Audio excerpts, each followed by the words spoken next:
नमस्कार दोस्तों, मैं दीपक शुक्ला। इंडिया के सबसे बड़े ऑनलाइन लर्निंग प्लेटफॉर्म अन अकेडमी के YouTube channel let's crack UP exams में आप सभी का स्वागत करता हूं। हमारी आत्मनिर्भर भारत की सीरीज चल रही है जिसमें पार्ट 1, पार्ट 2, पार्ट 3 कंप्लीट हो चुका है। पार्ट 4 पर आज हम चर्चा करेंगे। अब मैं फिर से रिक्वेस्ट कर रहा हूँ, पार्ट 1, पार्ट 2, पार्ट 3 देख लीजिएगा और पार्ट 4 भी पूरा देखिएगा, वरना पेपर में पछताओगे। ये मैं पहले दे दे रहा हूँ, बहुत इंपॉर्टेंट टॉपिक है। अगर आप इसको बोरियत वाला टॉपिक समझ रहे हैं तो भूल जाइएगा, बहुत ही इंपॉर्टेंट टॉपिक है। फिर आप अपने से और दिल्ली में बैठे बच्चों को कंपेयर करते हैं, रीजन यही होता है कि आप टॉपिक को निगलेक्ट करने लगते हैं। टॉपिक कोई भी निगलेक्ट नहीं करते, बहुत इंपॉर्टेंट टॉपिक है। करंट अफेयर ऐसे के लिए बहुत इंपॉर्टेंट टॉपिक है। चलिए आगे बढ़ते हैं।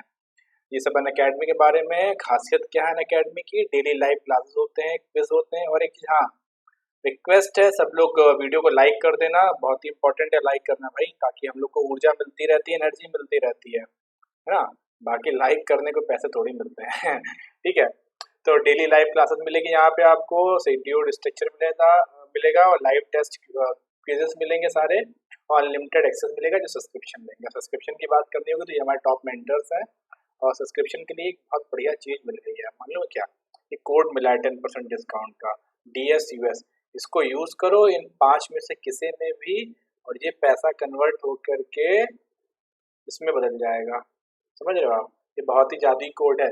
तो और एक चीज बता दूं, ये SSC का ले रहे हो, यूपी PCS का ले रहे हो, यूपी PSC का, या यूपी SSSC का ले रहे हो, कोई भी एग्जाम का ले रहे हो, ये कोड DSUS यूज कर सकते हैं। अपने दोस्तों की बता दो, DSUS, एक कॉपी में लिख लो DSUS, और इसको कोई भी यूज कर सकता है। एक और चीज जान लो इंपॉर्टेंट, 8303798601 मेरा व्हाट्सअप नंबर है। मुझे कोई भी व्हाट्सअप कर सकता है, जिसको सब्सक्रिप्शन लेने में कोई भी दिक्कत हो रही हो, मुझे आप सीधा व्हाट्सअप कर दो कि पैसे समझ में नहीं आ रहे हैं या फिर कुछ भी हो, आप मुझे व्हाट्सअप समझ कर दो। बाकी सब समझदार रही हो आप लोग। और दूसरी चीज ये, जिसको PDF चाहिए पार्ट 1, पार्ट 2, पार्ट 3 और पार्ट 4 का, वो भी मुझे व्हाट्सअप कर दो। कल मेरे पास मेरे ख्याल से 30-40 बच्चों के व्हाट्सअप आए थे, मैंने सबको पार्ट 1 और पार्ट 2 भेज दिया है। पार्ट 3 भेजना उनको बाकी, और पार्ट 4 आज हो जाएगा तो वो भी मैं आप लोग को एक साथ भेज दूंगा, है ना। परेशान मत होइएगा, और कोई भी दिक्कत हो मुझे व्हाट्सअप कर दो। हाँ, लाइक जरूर कर देना। टॉपिक मोस्ट इंपॉर्टेंट है, मैं बार बार कह रहा हूँ, मोस्ट इंपॉर्टेंट टॉपिक है। और चैनल को सब्सक्राइब भी कर लेना। टॉपिक की शुरुआत करेंगे बहुत ही तेजी के साथ। टॉपिक है अपना आत्मनिर्भर भारत।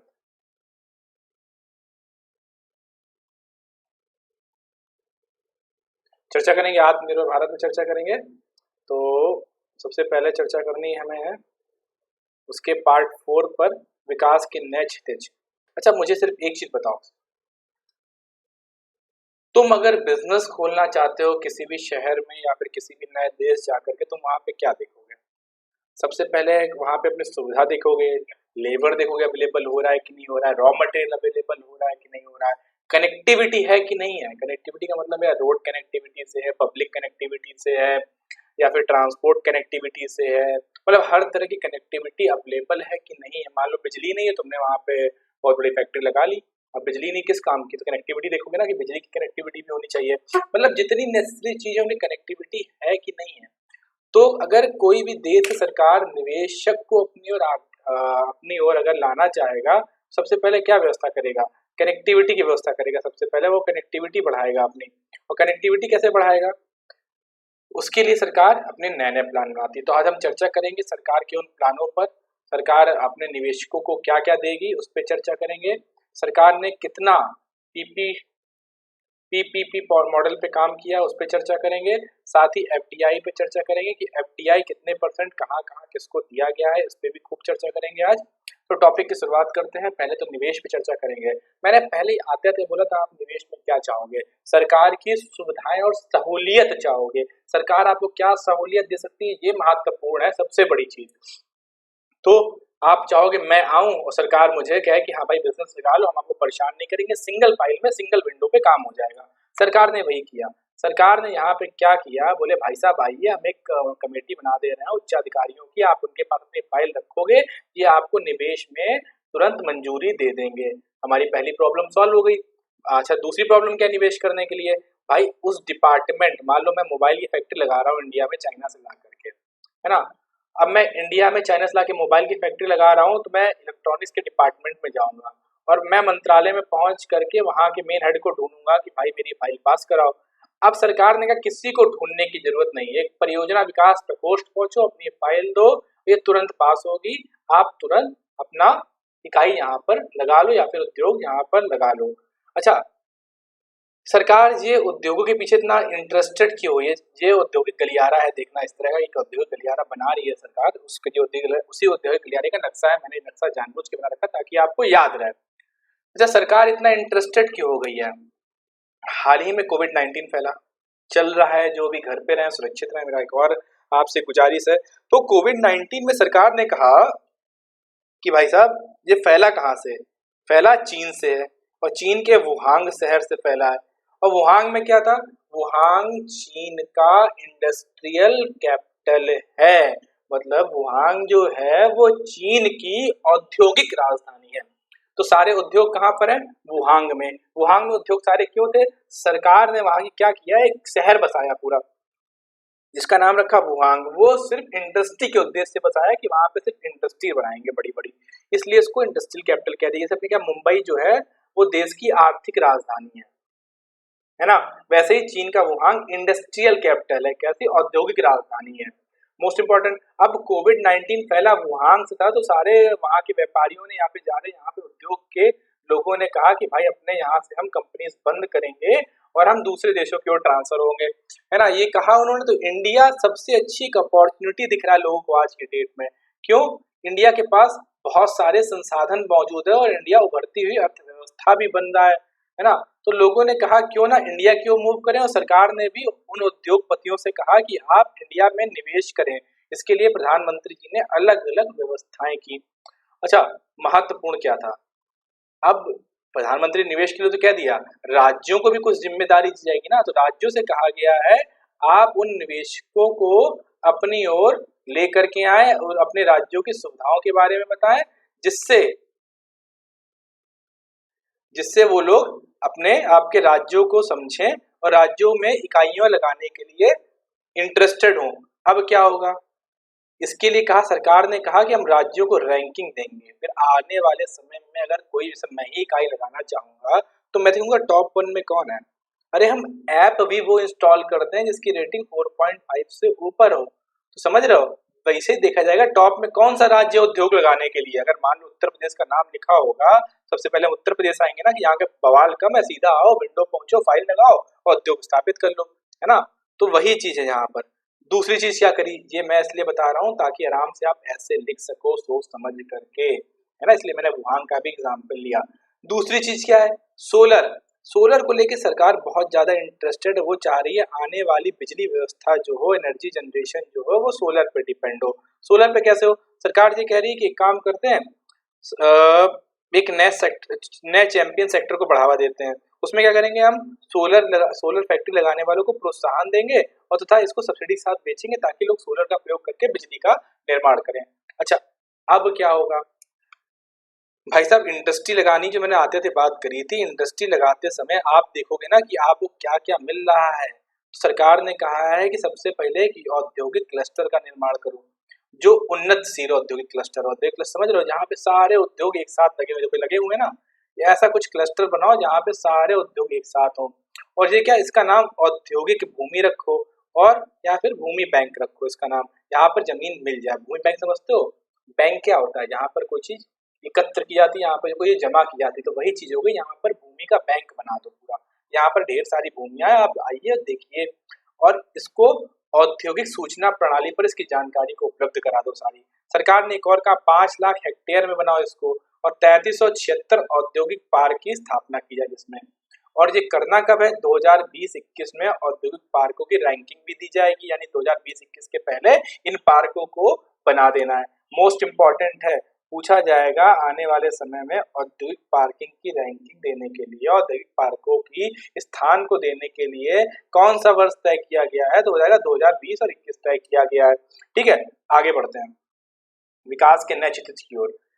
सबसे बात करेंगे विकास के नए क्षितिज में, तो विकास के लिए क्या क्या आता है? सबसे पहले अपने पास जो कुल है वो कृषि है विकास के लिए, दूसरा खनिज है विकास के लिए, अपने पास दो ये महत्वपूर्ण चीजें हैं विकास के लिए, पहली कृषि, दूसरी खनिज। हमारे देश की अगर कहा जाए मैक्सिमम संपदा इसी पर डिपेंड है, कृषि और खनिज पे। कृषि की बात हम पार्ट 3 में कर चुके हैं, अभी हम लोग खनिज की बात करेंगे पार्ट 4 पे। तो खनिज, खनिज में मोस्ट इंपॉर्टेंट क्या है?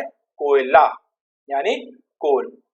अब मुझे एक चीज बताओ, वर्ल्ड में, पूरे वर्ल्ड में भारत का कौन सा स्थान है कोयले को लेकर के? आराम से सोचो और मुझे कमेंट बॉक्स पे बताओ जल्दी से कि भारत का कौन सा स्थान है कोल के लिए। जल्दी सोचो कौन सा स्थान है। हाँ जल्दी कमेंट बॉक्स पे लिखो। थर्ड स्थान है, तीसरा स्थान है। कुछ लोगों ने जवाब दिया भी है, उनको बहुत बहुत शुभकामनाएं। आपकी तैयारी बहुत बढ़िया चल रही है। मैं अभी आपके नाम नहीं ले सकता क्योंकि ये प्रीमियर है, ठीक है। प्रीमियर में हम नाम नहीं ले सकते हैं, ठीक है। आप इसको समझो थर्ड स्थान है आपका, थर्ड स्टेज है कोयले को लेकर के पूरे वर्ल्ड में। अच्छा मुझे एक चीज बताओ, इंडिया में, भारत में कोयले को लेकर के सबसे नंबर 1 पे राज्य कौन सा है? हाल ही में इसकी रैंकिंग 2020 में जारी की गई थी, फरवरी या मार्च माह में। तो मुझे बताओ कौन सा है। हाँ कुछ लोग शायद जवाब देने की कोशिश करेंगे और आपके जवाब सही भी हो सकते हैं। कौन सा है बताइए, लिखिए जवाब, लिखो सब लोग जवाब लिखो। मैं 10 सेकंड रुका रहूंगा, सोचो।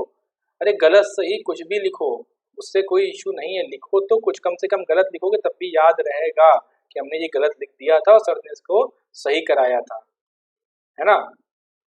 तो कौन सा राज्य है? पहला छत्तीसगढ़ है। पहला भारत में कोयले को लेकर के प्रथम राज्य छत्तीसगढ़ है और दूसरा उड़ीसा है। महत्वपूर्ण है, याद रखना, ये बदल गया है, ठीक है। 2018 में कुछ और था, 2020 में कुछ और है ना। तो याद रखना एक पहली चीज। अब उन्होंने, सरकार ने क्या है, कोयला उत्पादन में हमें आत्मनिर्भर बनना है। आत्मनिर्भर कैसे बनना है? अभी तक भारत में कोयले का उत्पादन 700 से लेकर के 800 मिलियन टन हो रहा था, ठीक है। और हम बाहर से कितना ले रहे थे?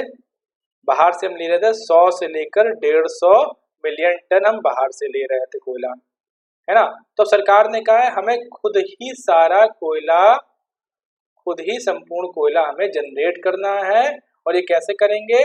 सरकार ने इसके आगे नियम बताए हैं, या फिर सरकार ने इसके लिए आगे नियम तय कुछ किए हुए हैं।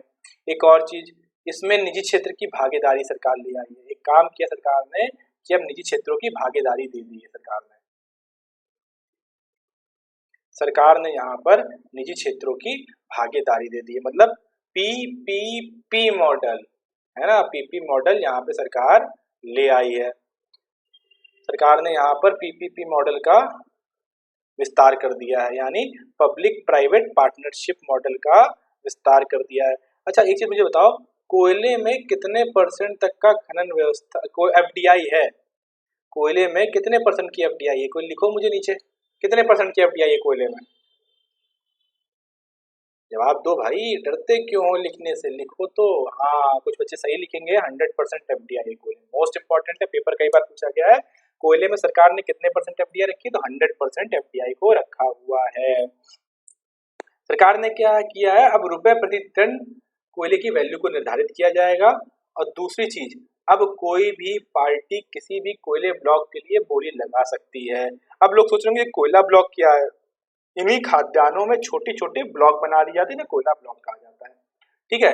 अब मतलब, और सरकार ने क्या किया, तुरंत 50 ब्लॉक बना रखे हैं जिसमें कोई भी बोली लगा सकता है। और इस पे कोई शर्त नहीं हुई, केवल जो अग्रिम भुगतान कर सकता है वो आकर के टेंडर डाल दे। जैसे आप भी टेंडर डाल सकते हो, मैं भी टेंडर डाल सकता हूँ, पर मेरे पास अग्रिम भुगतान करने के लिए हैसियत होनी चाहिए। सरकार ने सारे नियम कायदे इसके लिए समाप्त कर दिए हैं। तो यहाँ समझ में आया। अच्छा, अब सरकार ने नीतिगत सुधार क्या किए हैं कोयले को लेकर, इस पे बात करेंगे। कोयले की नीतिगत सुधार सबसे बड़ी चीज थी जो नीलामी में फ्रॉड होता था। देखो मैं दिखाता हूँ, ब्लॉकों की नीलामी को जो फ्रॉड होता था, इसको पूरी तरह से उन्होंने ऑनलाइन कर दिया है, इस प्रक्रिया को, है ना। नीलामी ऑनलाइन की जाएगी पूरी तरीके से, और निजी क्षेत्रों की भागीदारी में अनुमति देगी, किसमें? रिसर्च में। रिसर्च में भी अब निजी क्षेत्र की भागीदारी होगी, यानी पीपीपी मॉडल रिसर्च में भी आएगा। अब रिसर्च का मतलब क्या था? भाई हम लोग पता लगाते हैं ना किस खदान में कितना कोयला है। अभी कुछ दिन पहले उत्तर प्रदेश का केस था कि जमीन के नीचे सोना दिखाई जा रहा था, है ना, कि बहुत सारा सोना मिला हुआ है। वैसे ही रिसर्च होता है कि कहाँ पर कितना कोल है, कितना जनरेट है, उसी को लेकर के सरकार ने यहाँ पर रिसर्च की बात करी है कि उसमें भी निजी क्षेत्र को बढ़ावा दिया जाएगा। एक और चीज है, निर्धारित समय से पहले उत्पादन शुरू करने पर राजस्व की साझेदारी, मतलब पार्टनरशिप में छूट के तहत प्रोत्साहन राशि भी दी जाएगी। आगे बढ़ते हैं। नीतिगत सुधार जो था वो कोयला क्षेत्र में वो विविध असर डालेगा। इसके लिए 50,000 करोड़ रुपए का सरकार ने अतिरिक्त निवेश किया गया है। इस निवेश में क्या किया सरकार ने? इस निवेश में राजस्व साझेदारी में छूट के माध्यम से कोयला गैसीकरण और द्रवीकरण को प्रोत्साहन किया जाएगा, और जिसके तहत क्या होगा, पर्यावरण प्रभाव में जो पर्यावरण दूषित होता है उसमें काफी कमी आएगी। साथ ही अर्थव्यवस्था में परिवर्तन आएगा, यानी अर्थव्यवस्था इंक्रीज करेगी। दूसरी चीज, आधारभूत ढांचे में जो 50,000 करोड़ का निवेश किया है वो किस प्रकार है? तो CIL कोल इंडिया लिमिटेड ने क्या किया है, कहा है मुझे 2023 और 24 तक 1 अरब टन कोयला उत्पादन को बढ़ाना है। किसके साथ? प्राइवेट सेक्टर के साथ मिलकर के। और ये कैसे होगा? पब्लिक प्राइवेट पार्टनरशिप के तहत करेंगे ये काम, है ना। यानी अब हम खुद पर, निजी पर ही डिपेंड होंगे, यानी पूरे आत्मनिर्भर होंगे। जो हम 100 से लेकर के 150 से लेकर 150 तक कोयला बाहर से खरीद रहे थे, है ना, मिलियन टन कोयला बाहर से खरीदे थे, वो अब हम नहीं खरीदेंगे। एक और चीज करी गई है, जो रेलवे को कोयला सप्लाई होता है ना, उसके यांत्रिकरण के लिए 18,000 करोड़ रुपए की मंजूरी की गई है। तो एक चीज और इम्पोर्टेंट है, याद कर लेना कि रेलवे को कोयला हस्तांतरण के लिए 18,000 करोड़ रुपए की मंजूरी दी गई है। एक और चीज है, यांत्रिकीकरण करने से पर्यावरण के प्रभाव को कम करने में सहायता मिलेगी। जल्दी से आगे बढ़ते हैं। आज मैं चाह रहा हूँ आधे घंटे में टॉपिक को बहुत तेजी से कवर कर दूं, है ना, ताकि आपका समय भी ना बर्बाद हो, मोस्ट इंपॉर्टेंट टॉपिक खत्म हो जाए। नीति का सुधार क्या किया गया है? पहले बताओ, कोयले खदान से कौन सी गैस निकलती है? मुझे ऑप्शन में बताओ जल्दी से। कोयले खदान से कौन सी गैस निकलती है? जल्दी से, मैं 10 सेकंड रुका हुआ हूँ। 10, 9, 8, 7, थोड़ा जल्दी हो रहा है, 6, 5, 4, 3, 2, 1, 0, डन। कुछ लोगों ने मीथेन जवाब भी दे दिया होगा, जिन्होंने जवाब नहीं दिया, नहीं पता है, तो मीथेन को जान लो। कोयला खदानों से मीथेन गैस निकलती है। अब इस मीथेन गैस की भी नीलामी की जाएगी, इसके निकासी के अधिकारों की नीलामी की जाएगी, यानी कोल बेड मीथेन, इसकी भी सरकार नीलामी करेगी। इसमें क्या होगा, कारोबारी सुगमता के उपाय मिलेंगे, कई सारे सरलीकरण किया जाएगा। खनन योजना को छोटा कर दिया जाएगा, मतलब जो बड़ी बड़ी खनन योजनाएं थी को छोटा छोटा करके बांटा जाएगा, जिसकी लोडिंग को भी ऑनलाइन जरूरी बनाया गया, मतलब पूरी तरह से पारदर्शी काम होगा। सरकार ने एक और लक्ष्य रखा है कि प्रतिवर्ष 40% की बढ़ोतरी की जाएगी खाद्यान्न उसमें, कोयला उत्पादन में, यानी हम संपूर्ण आत्मनिर्भर बनने की ओर है कोयला उत्पादन में। अभी हम तीसरे नंबर पे, सरकार चाहती है हम पहले नंबर पे आए, साथ में आयात भी करें। भारत बाहर के देशों से जो निर्यात कर रहे हैं 100 से 150 मिलियन टन कोयला, अब हम उसकी जगह निर्यात करना बाहर चालू करें। एक और चीज है, सरकार ने कोल इंडिया लिमिटेड CIL को 5,000 करोड़ रुपए की राहत की पेशकश भी करी है ना। आगे बढ़ते हैं। खनिज क्षेत्र में निजी निवेश को बढ़ोतरी, यहाँ पे भी PP मॉडल की बात करी गई है। खनिज क्षेत्र में PP मॉडल की बात करी गई है। अब देखो, सबसे इम्पोर्टेंट क्या है, सरकार ने कहा है 500 खनन ब्लॉकों की अलग से पेशकश की जाएगी, जिसकी मुक्त और पारदर्शी टेंडर प्रक्रिया की जाएगी। हाल ही में 40 तो कर ही रहे हैं, साथ में आने वाले समय में 500 और कर देंगे अभी।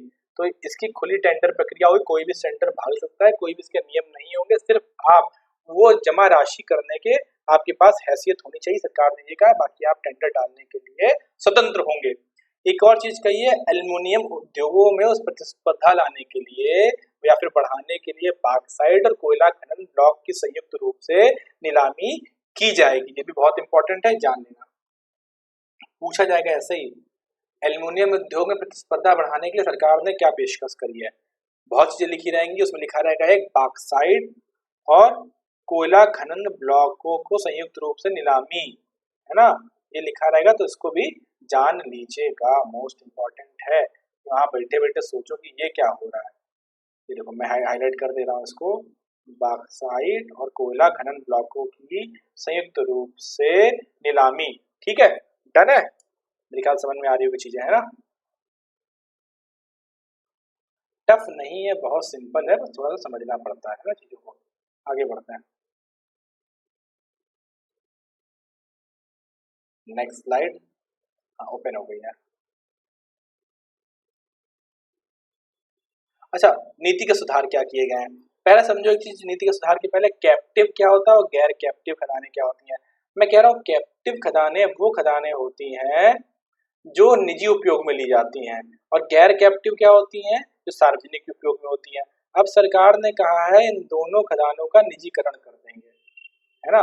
सरकार ने कहा है कैप्टिव और गैर कैप्टिव दोनों खदानों का हम निजीकरण कर देंगे, जिससे खनन उत्पादन की दक्षता में सुधार होगा। खनन मंत्रालय ने एक और चीज कहा है कि अब हम खनिज सूचकांक भी जारी करेंगे, मोस्ट इम्पोर्टेंट है, तथा स्टाम्प ड्यूटी की व्यवस्था में भी बदलाव लेकर के आएंगे। चलो आगे बढ़ते जल्दी से।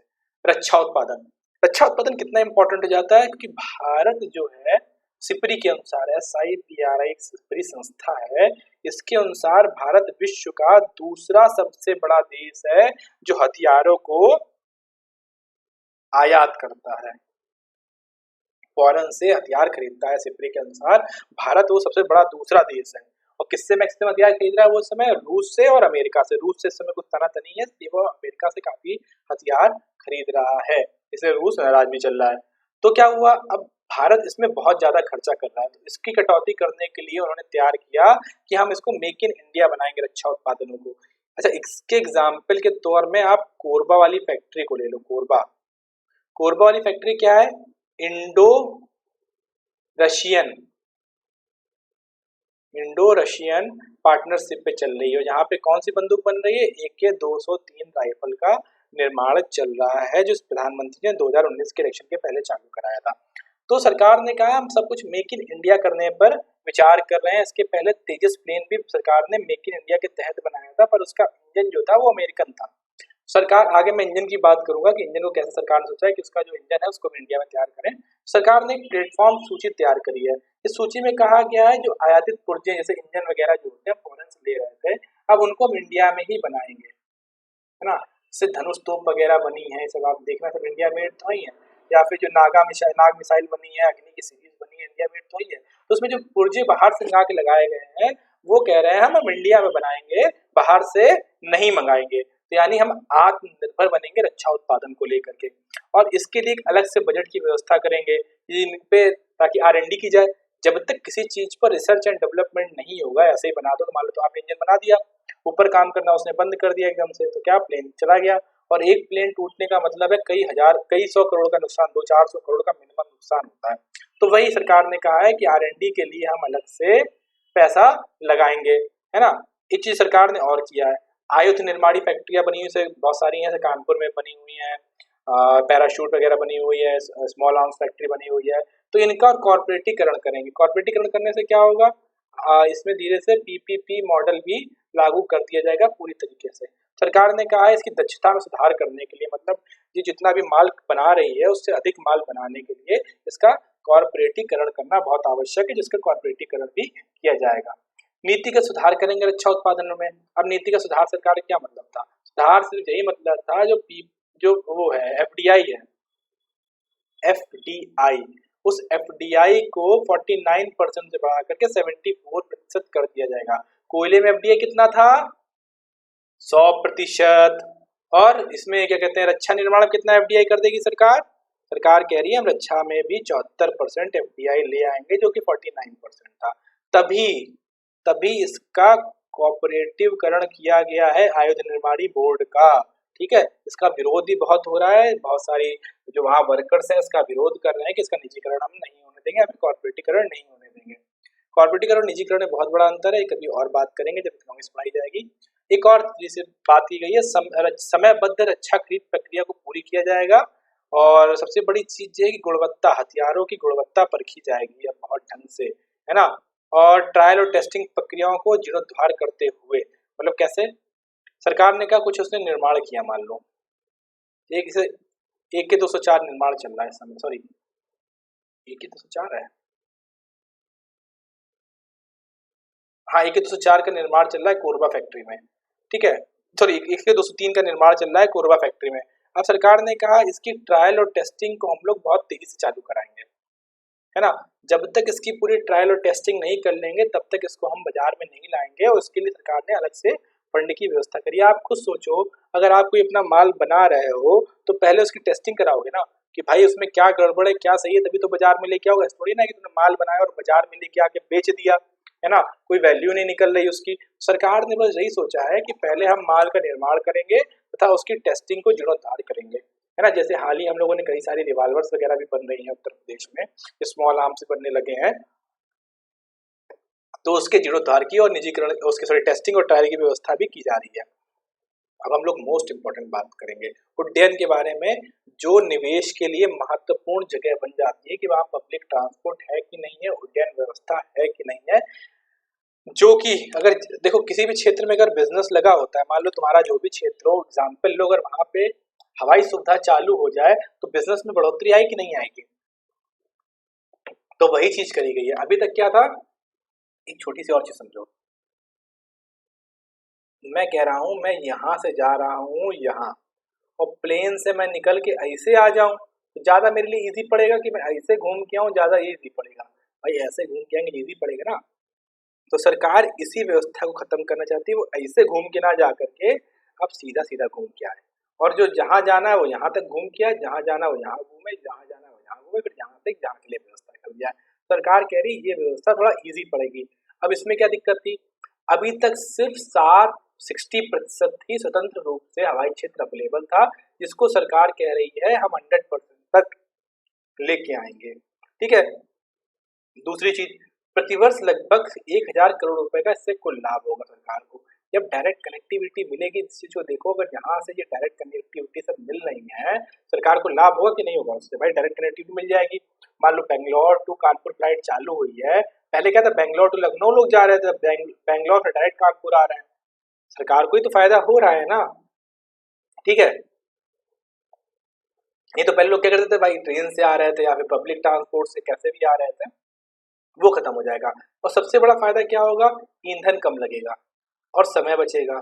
दो महत्वपूर्ण फायदे हैं ईंधन और समय को लेकर के। तीसरा, पर्यावरण के अनुकूल रहेगा, पोल्यूशन कम हो जाएगा थोड़ा, जो आज की डेट में बहुत इंपॉर्टेंट है पर्यावरण।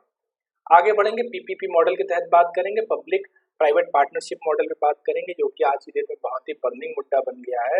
हम लोग सोशल मीडिया खोलते हैं, सोशल मीडिया में देखो कि ये बेच दिया वो बेच दिया। तो सरकार ने कहा है कि वो अब जो जितने भी एयरपोर्ट्स बने हैं उसके तहत उसने 12 एयरपोर्ट चूज किए हैं, जिसमें से 6 की बोली लगना चालू हो गई है, और 3 हवाई अड्डे बिक भी गए हैं, मतलब किराए पर चले गए 3 हवाई अड्डे। 3 हवाई अड्डे कौन कौन से किराए पर चले गए हैं, अहमदाबाद, सॉरी यहाँ फोटो आ रहा होगा मेरा, यहाँ लिख देता हूँ, अहमदाबाद, जयपुर और लखनऊ।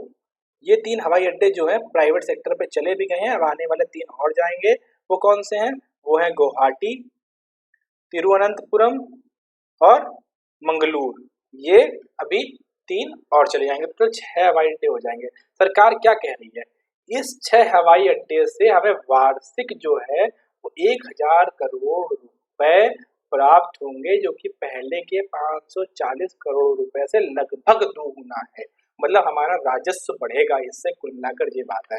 और airport authority of India AAI, ये लिखा है ना AAI, यानी एयरपोर्ट अथॉरिटी ऑफ इंडिया को सीधा 2300 करोड़ रुपए अग्रिम भुगतान, मतलब कहते हैं ना कि 5000 रुपए दो तब आप इसमें काम कर सकते हो आगे, एक तरह सिक्योरिटी मनी, तो 23,000 करोड़ रुपए का अग्रिम भुगतान उसको मिल जाएगा।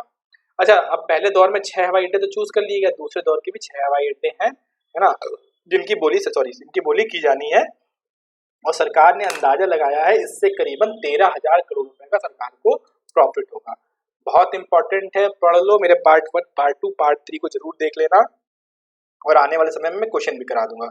तीसरे दौर की बोली में 6 और हवाई अड्डों का निर्माण को रखा जाएगा, यानी टोटल अब 18 हवाई अड्डे हो जाएंगे। पहली बोली में 6 गए, दूसरी में 6, तीसरी में 6, 18 हवाई अड्डों की व्यवस्था चल रही है।